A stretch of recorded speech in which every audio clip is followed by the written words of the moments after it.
पवित्र शास्त्र बायबल वाचन कार्यक्रम प्रेषितांची कृत्ये अध्याय 21 मराठी. प्रेषितांची कृत्ये अध्याय 21. प्रेषितांची कृत्ये अध्याय 21. मिलेताहून सोरापर्यंत येणे. मिलेताहून सोरापर्यंत येणे. मग असे झाले की आमचा व त्यांचा वियोग झाल्यावर आम्ही तारवातून कोसास नीट गेलो व दुसऱ्या दिवशी रुदास व तेथून पात्र्यास गेलो. नंतर पलीकडे फिनिकेस जाणारे तारू मिळाल्यावर आम्ही त्यात बसून निघालो. मग कुप्र दृष्टीस पडले तेव्हा ते डावीकडे टाकून आम्ही सूर्याकडे जाऊन सोरास उतरलो, कारण तेथे तारवातील माल उतरावयाचा होता. आणि शोध केल्यावर आम्हास शिष्य भेटले, म्हणून आम्ही तेथे 7 दिवस राहिलो. त्यांनी आत्म्याच्याद्वारे पौलाला म्हटले, तुम्ही यरुशलेमात पाऊल टाकू नका. मग असे झाले की ते दिवस संपल्यावर आम्ही तेथून निघून मार्गस्थ झालो. तेव्हा स्त्रिया व मुले ह्यांच्यासह सर्वांनी आम्हाला नगराबाहेर पोहोचविले. तेथे समुद्राच्या किनाऱ्यावर आम्ही गुडघे टेकून प्रार्थना केली आणि एकमेकाचा निरोप घेतल्यावर आम्ही तारवात बसलो आणि ते आपल्या घरी माघारी गेले. कैसरियास येणे.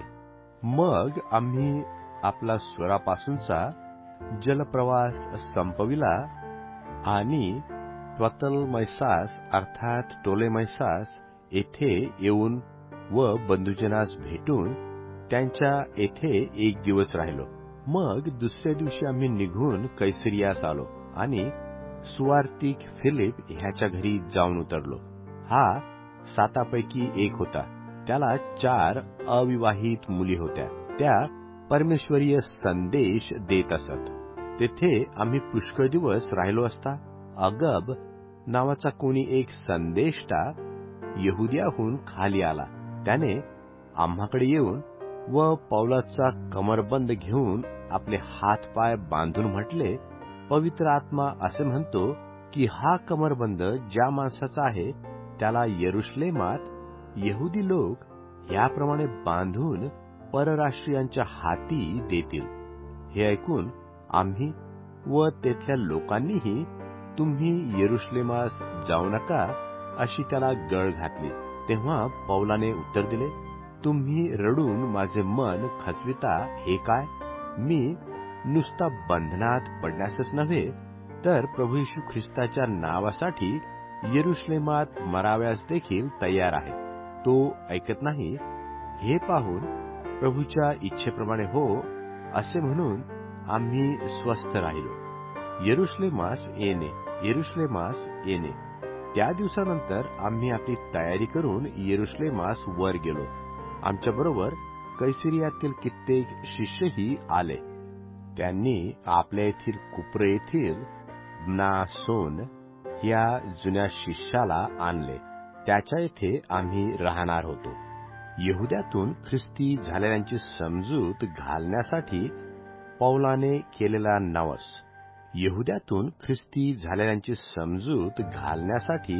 पौलाने केलेला नवस. यरुशलेमात आल्यावर बंधुजनांनी आनंदाने त्याचे आगत स्वागत केले.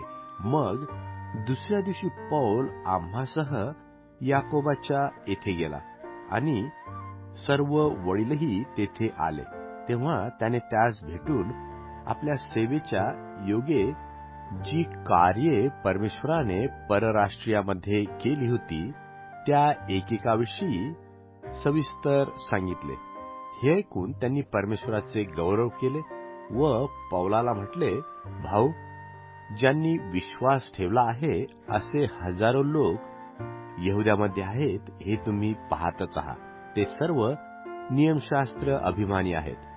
तुम्हाविषयी त्यांना असे कळविण्यात आले आहे की तुम्ही परराष्ट्रीयात राहणाऱ्या सर्व यहुद्यास मोशेचा त्याग करावयास शिकवित असता आणि आपल्या मुलांची सुनता करू नये व परिपाठाप्रमाणे चालू नये असेही सांगत आहात. तर आता काय करावे? तुम्ही आला हे ते खचित ऐकतील. म्हणून आम्ही तुम्हाला जे सांगतो ते करा.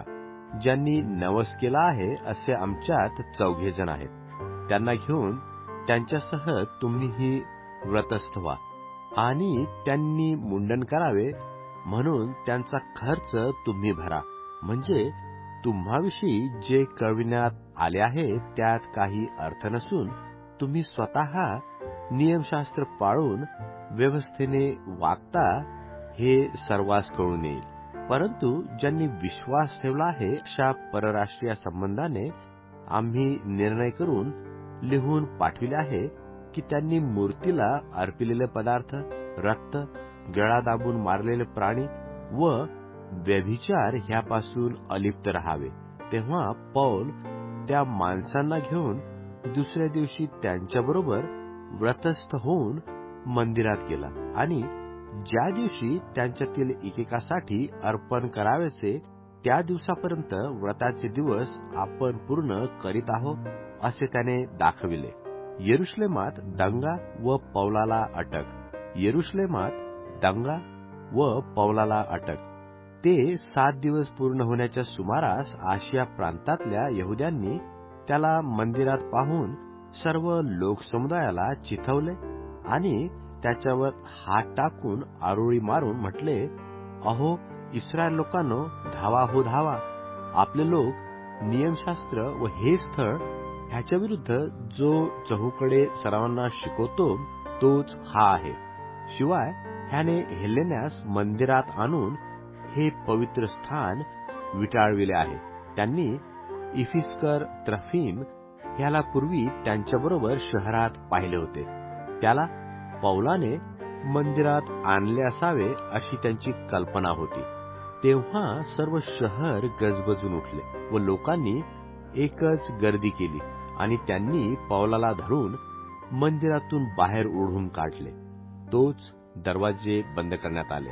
मग ते त्याला जीवे मारू पाहत असता पलटणीच्या सरदाराकडे बातमी लागली की सबंध यरुशलेमात गडबड उडाली आहे. तत्काळ तो शिपाई व शताधिपती ह्यांना घेऊन त्यांच्याकडे खाली धावत गेला. सरदार व शिपाई ह्यांना पाहून त्यांनी पौलाला मारावयाचे थांबविले. तेव्हा सरदाराने जवळ येऊन त्याला धरले आणि 2 साखळ्यांनी बांधण्याचा हुकूम केला. मग हा कोण व ह्याने काय केले असे तो विचारू लागला. तेव्हा लोकातून कोणी काही ओरडू लागले. ह्या गलबल्यामुळे त्याला खात्रीलायक असे काही कळेना, म्हणून त्याने त्याला गढीत नेण्याचा हुकूम केला. तो पायऱ्यावर आला तेव्हा असे झाले की लोकांच्या दांडगाईमुळे शिपायांनी त्याला उचलून नेले, कारण लोकांचा समुदाय मागे चालत असून त्याची वाट लावा असे ओरडत होता. मग पौलाला गढीत नेणार इतक्यात त्याने सरदाराला म्हटले, मला आपल्याबरोबर काही बोलायची परवानगी मिळेल का? तो म्हणाला, हेलेनी भाषा तुला येते काय? मिस्रियाने थोड्या दिवसामागे बंड उठवून त्या 4000 मारेकऱ्यास रानात नेले, तोच तू आहेस की नाही? तेव्हा पौलाने म्हटले की मी किलिकियातील तार्सस्कर यहुदी आहे, हलक्या सलक्या नगराचा राहणारा नव्हे. मी आपल्याला विनंती करतो की लोकांबरोबर बोलण्याची मला परवानगी द्या. त्याने परवानगी दिल्यावर पौलाने पायऱ्यावर उभे राहून लोकास हाताने खुणाविले आणि अगदी शांत झाल्यावर तो त्यांच्याबरोबर इब्री भाषेत येणेप्रमाणे बोलला.